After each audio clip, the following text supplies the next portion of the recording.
There was a time where I was sipping lean, I was popping pills, I was doing Molly, you know, shrooms, everything. And it was just an escape for me. I was just young, you know, like everybody in the industry and people in the world who experiment and do, you know, just normal growing up things. But my experience was in front of cameras, and I had a different level of exposure and people, and like I had a lot of money and a lot of things. So then you have all these people around me just kind of hanging on, wanting stuff from me, knowing that like I was living this lifestyle that they also wanted to live, drinking, smoking. I was really tired emotionally, physically, and I was sick, and I didn't realize I was sick. So I had like Epstein-Barr, which is like, it's called mono. And then I have Lyme disease. So it was that. It was just everything compounded, I think. It would have been no bueno. It was bad.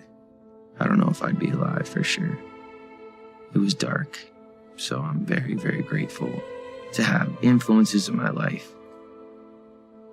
I mean, just think about how young I was and so impressionable. And you have everybody telling me how awesome I am at all time. We never know how many opportunities we're gonna get with anybody. I mean, just, I'm tearing up thinking about it, just with the Kobe situation, you know? I just wanted to be a good example. And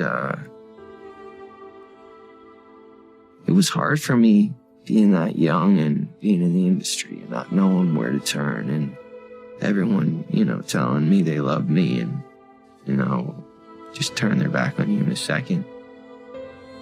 There's so much pain in the world, and we don't understand why, and there's so much things that are so unexplainable, but what is the reality? We are blessed, you know? And it's hard, that dichotomy of like, how can we mourn the loss of someone, you know, and accept that we are still blessed?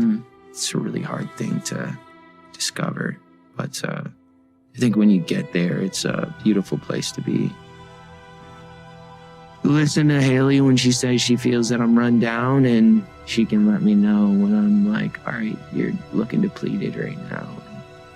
Self-care things when you feel so shitty. But yeah.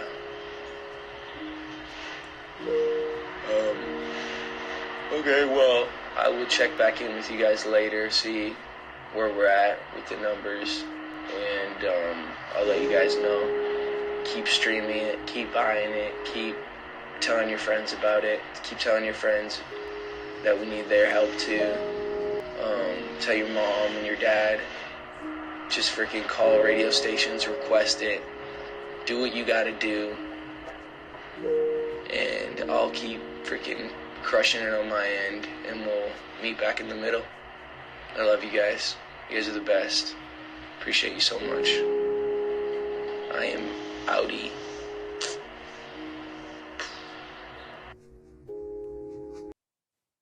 It's crucial. I think it can completely destroy a human being, and I got to a point where did it almost destroy you? Yeah, it almost completely destroyed me. That's understandable. But it's just like when I was brought into this lifestyle, I really had no way of knowing how to handle everything. So certain things kind of threw me off, and people threw me off, and I had people that I trusted really break my trust, and so it kind of changed my perception of how I viewed people.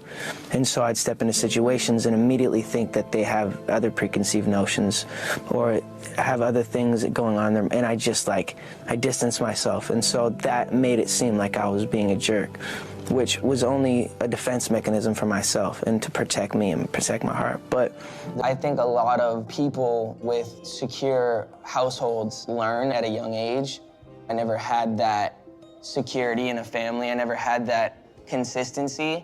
I never had the reliability and the accountability and all these things that make you understand the way the world works. Also, I was so, you can't really teach innocent, because I was innocent and I was young and I trusted everybody, and with being young and innocent in this industry, it's not necessarily the best thing, because people take advantage of vulnerability. And so I think I was just in a place of just trusting everyone and, you know, thinking everyone was on my side, and eventually getting burned and Yeah, it's just tough, man. And after a while, I started putting up walls and boundaries, and for a while, I kind of shut everybody out. And then I kind of lost my own personality and lost my charismaticness because I just didn't trust anyone. And then finally, I was like, I decided to stop because I felt like I was like, bro, I was like dying. My security and stuff were coming into the room at night to check my pulse. Like, people don't know how serious it got. Like, it was legit crazy scary. I was waking up in the morning and the first thing I was doing is popping pills and smoking a blunt and starting my day, you know? So it just got scary. I basically said to myself, I'm like, God, if you're real, you get me through this season of stopping these pills and stuff, and if you do, I'll do the rest of the work. About living together? Moved in with her at a young age. It was tough, man. How hard was it to get over that? It was really tough. I don't know if I'm still over it yet. I think that I'm definitely like in another place, and I think we've definitely went our separate ways, and I love her and I want her to be awesome, but there's things that remind me of her, and yeah, it was my first real love. You worried that maybe you met her too early? Yeah, I wrote a song, actually, didn't make the album, but it was called If I Would Have Met You in 5 Years.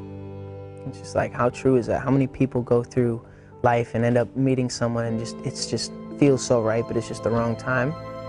All That Matters was written when I was in prison. I was in a great place in my relationship, and at that time, you know, she was all that mattered. Now, is this a real story? Like, you was in a great relationship for real? This is true. Really though? Is that with SG or? It really was. Hey man, when you like, you gotta write your emotions at that time. Yeah, of course. You know what I'm saying? I wrote the best music once my heart was broken. Damn. Let me breathe for a second. I just wasn't expecting them to support me in the way they did. Last time I think I was at the VMAs, or last time I was at an award show, I was booed. Yeah. So It's gotta be tough, buddy. I think it's just like, I've worked so hard at this album, I've worked so hard at just becoming the man I want to become, and then like stepping into situations, you just can't help but feel judged. So I was just feeling judged and just wanting to win so badly, and just wanting to do what I love so badly that I just put everything on the line. And I think that was what was so special about the emotional moment at the end, that it was authentic, it was real, it was like, I was really like just wanting it so bad.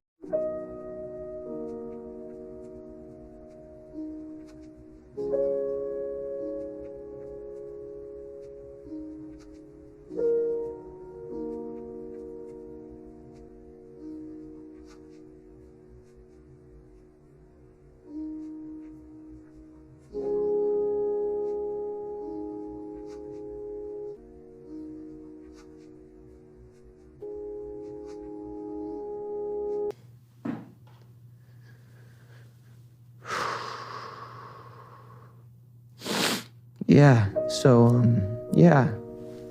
I just want to protect her, you know?